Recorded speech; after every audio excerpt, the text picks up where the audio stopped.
Kabuhayan, yan ang isa sa 7 puntong programa ng pamahalaang panlalawigan ng Bulacan sa pamumuno ni Governor Wilhelmino MC Alvarado.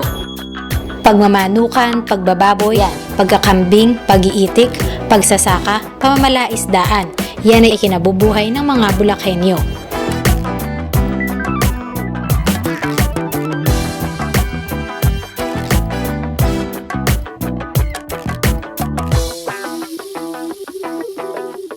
Kay sarap ng buhay kung laging kinakain ay gulay. Ang pagkain ng gulay ay sapat na para maging malusog ang ating resistensya. Sa puso at sa isip mo itanim, gulay ang pinakamasustansyang pagkain. Nutrisyong alay ng gulay, benepisyo sa ating buhay. Sakit ay palaging tigilin, gulay ang araw-araw kainin.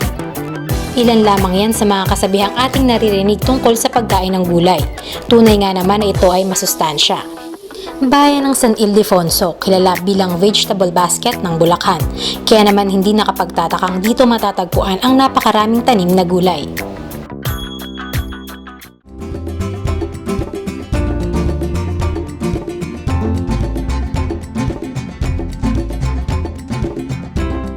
Nagsimula akong maggulay mga 3 o 4 na taon na ngayon. Meron ako dyan sitaw, ampalaya, upo, sili. Mga 1.5 o 2 months, ganyan na siya. Mag-umpisa siya mamulaklak, dire-diretso na siya.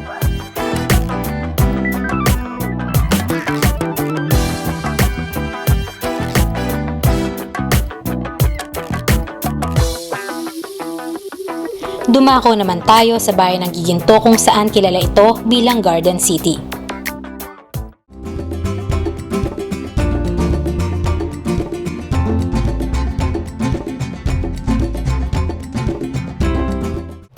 Mula sa iba't ibang bayan ng Bulacan, kabilang ang mga maghahalaman mula sa lalawigan ng Batangas, ang nakaisip na magnegosyo ng paghahalaman sa bayan ng Giginto.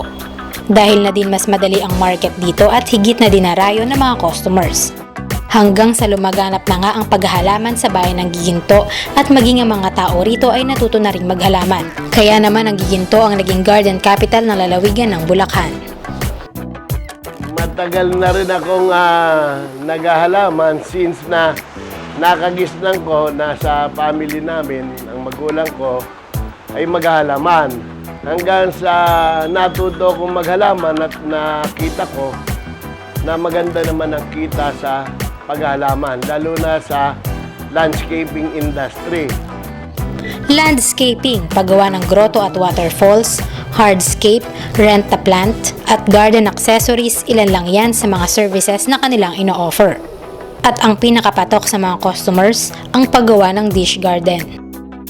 Itong aking gagawin ay tinatawag na table landscape o dish garden. Ito ginagamit to sa loob ng bahay, sa mga table. Makikita ko paano ang paggawa ng dish garden. Ito po combination ng mga indoor plant na maliliit. Ito ay hindi na lumalaki. Ito, gumagamit din ako ng bato, accessories. Tapos meron din tayo na mga jarlet, saka pebbles. Gagamit din tayo ng sphagnum moss to cover the soil. Kinakailangan sa paggawa ng dish garden, mayroong color combination at saka may accent.